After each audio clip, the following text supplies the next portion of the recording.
So why soul focus for me? As I think about it, the vast majority of my life, I live my life bullshitting myself and bullshitting other people. You know, at a very early age, I internalized that something was wrong fundamentally with who I was, who I am as a unique individual soul. And through that internalization process, I started to perform and perform for everybody around me. I was this thing for these people, this thing for those people. And that created some tension inside. And one of the ways I tried to address that tension was through substances, specifically alcohol and marijuana and cocaine and LSD. Um, and in many ways, those substances helped to numb me out from what I was feeling, that kind of crisis inside of me.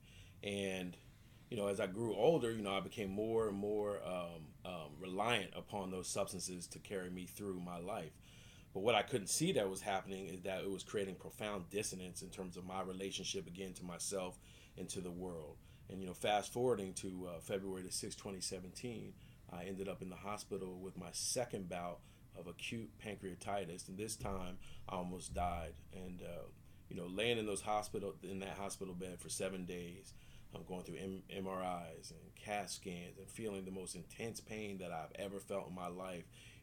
Having fever that would not subside, having friends and loved ones come up to visit me and be so worried about me. The interesting thing is that as I was laying in that bed, I still wasn't ready to address what the live wire was, which was my alcoholism.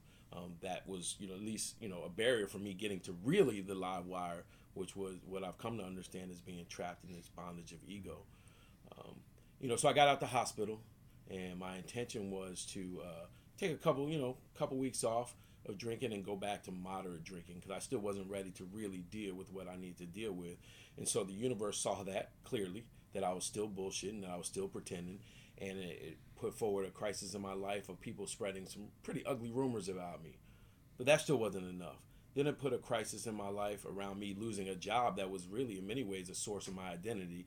That I was propped up in this world as this superstar anti-racist organizer on the cover of magazines, traveling all across the country and the world, doing, teaching people, training people, organizing, things on the ground. Had politicians, rap stars in my life, people who wanted to be around me. I had, tons of women that wanted to be with me. And I was looking for all this outside stuff to fulfill, the hole inside. And all that went away. And I was left with myself. I was left with myself. There was only one choice.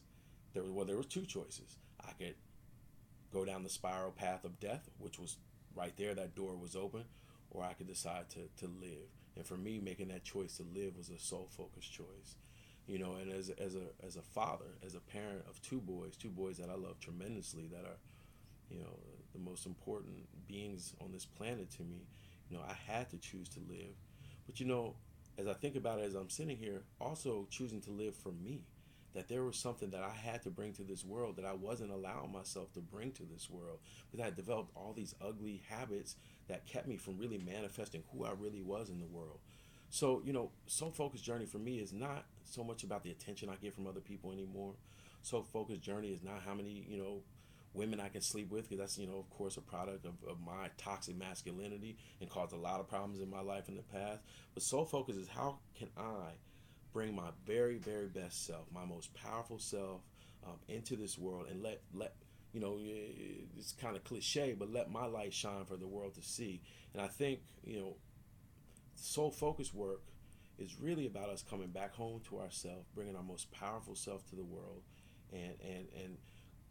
and reflecting that power to other people.